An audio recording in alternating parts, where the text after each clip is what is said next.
Hello guys, welcome to my channel. I am Akram and you're watching Knowledge 360. So guys, in this video I'll show you how to create a simple stored procedure in PostgreSQL and call it using pgadmin. So this video will only contain the simple procedure creation and calling of it, and rest of the things like other options that we have with stored procedure in PostgreSQL I'll post in other videos.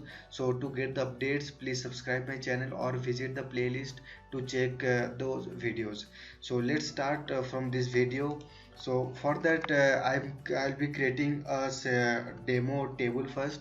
So let's create a table where I'll be storing data that whatever I want to print.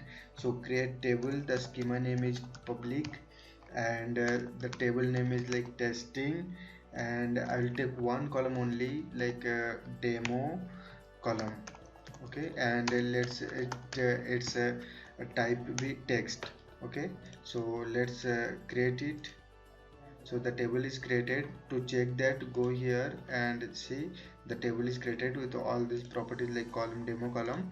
So okay, now let's move to other part, that creation of the procedure. The syntax is like this: create or replace.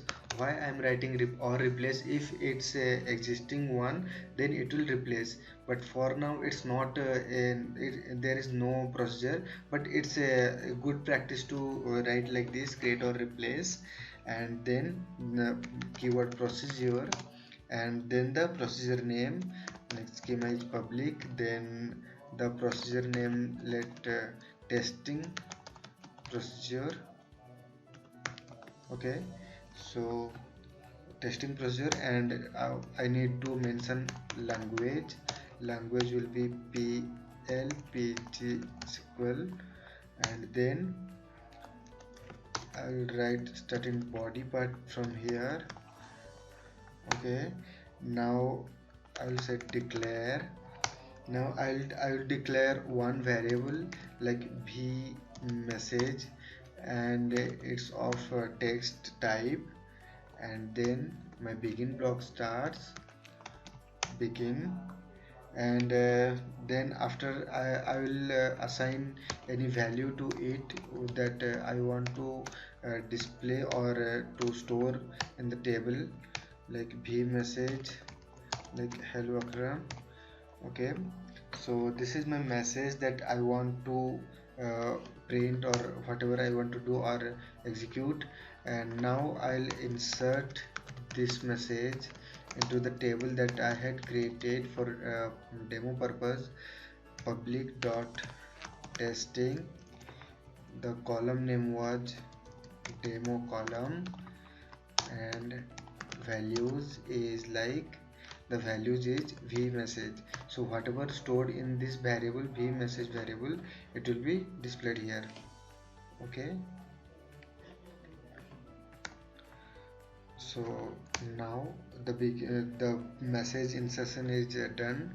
Now let's end this block, and the body.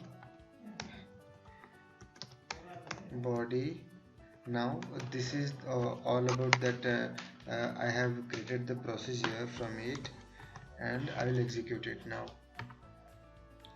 So now I'll select this and I'll execute. So procedure is created. To check this, refresh it, you can see here procedure, testing procedure is created. Now how to call it?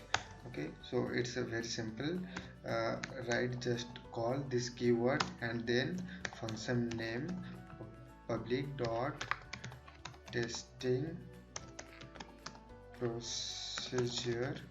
So this is how we call a stored procedure in PostgreSQL. So this is very basic things that I am showing in this video. I will cover more things like exception handling and how to pass parameter in stored procedure, and stored procedure, that how it overloading of stored procedure and overloading of stored function. I'll make other videos. If you are watching this video, check playlist or subscribe my channel to get the updates of those. So now let's execute it. So it says that the query returned successfully and call was the that is it is called. So to check whether our procedure is successfully called or not, so what we are doing in this procedure, we are inserting a value to the testing table with the message hello Akram. So to test that, let's do like this: select star from public dot testing. Okay, so now it should return me one row that will have value hello Akram. Okay, so let's check this. See, here it is. So hello Akram that I had printed, now it's here. So now let's change the message and print something. Hello Akram, we are watching knowledge 360. Okay, so I have changed the message, and now so what I need to do is I need to again do create or replace. Okay, so at the beginning I had told you that when there is existing one, so it will just replace that. Okay, so we don't need to drop and again recreate, so this way we do. Okay, now my processor holds this message, we message like hello Akram, and we are watching knowledge 360. Okay, so now when I execute this, means I have executed. Now when I call it, it should insert one row and with the message hello Akram, we are watching knowledge 360. So let's call it. So it's successful. Now check the message, it's printed or not. So here it is printed. So this is the way that we do. And see here one shortcomings is like that, whenever I need to insert different message, I every time I will come here and change the message and recompile the procedure and then call. So to avoid that, it's better to have one parameter here, and whatever the message I want to insert, I just pass that message as parameter and call it. So I'll show you these things in next video. So to get the updates, please subscribe my channel and check playlist for more videos. So let's meet in the next video with another topic. So till then, take care, bye bye.